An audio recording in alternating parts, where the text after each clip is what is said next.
4 centres régionaux de nutrition humaine existent en France. On les appelle CRNH communément. L'un est à Clermont précisément, pour étudier la nutrition au cours des maladies chroniques, comme l'alimentation la plus bénéfique aux personnes âgées.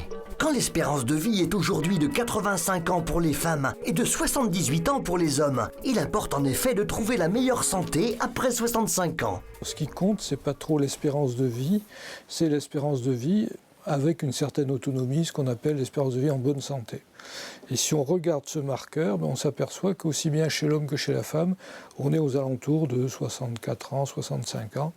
Et donc il y a toute une frange de vie où les sujets peuvent être affectés par des maladies chroniques qui vont les rendre fragiles, qui vont compromettre leur autonomie, leur capacité à rester au domicile, et voire la nécessité de vivre en institution, etc.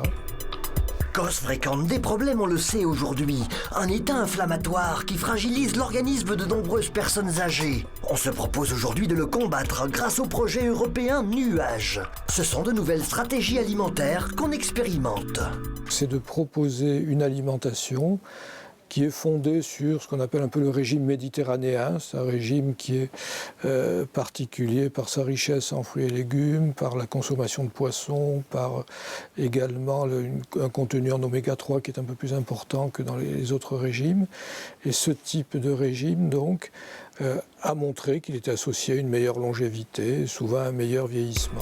1250 sujets européens participent durant un an à cette étude en Italie, Pologne, Hollande, Angleterre et France. Elle concerne 250 personnes à Clermont-Ferrand. La moitié ont un régime qu'on leur donne avec une alimentation type méditerranéenne et l'autre groupe, on contrôle leur alimentation, c'est-à-dire que eux, ils mangent comme d'habitude et on compare les deux groupes. On va comparer un régime contre des habitudes alimentaires de tous les jours.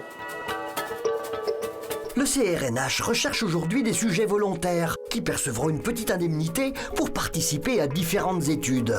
On peut dire schématiquement qu'on va proposer des régimes alimentaires ou des produits alimentaires à tester et que l'on va faire différents examens avant et après la prise de ces nutriments. Ce sont précisément des gens de 65 à 79 ans pour le projet Nuage, comme d'autres personnes de 18 à 50 ans en bonne santé pour d'autres études. Les 18-40 ans pourront notamment évaluer un logiciel qui enregistre sur smartphone leur activité physique sur une longue durée. Tout ça pour que sourie toujours au mieux la vie, quel que soit notre âge.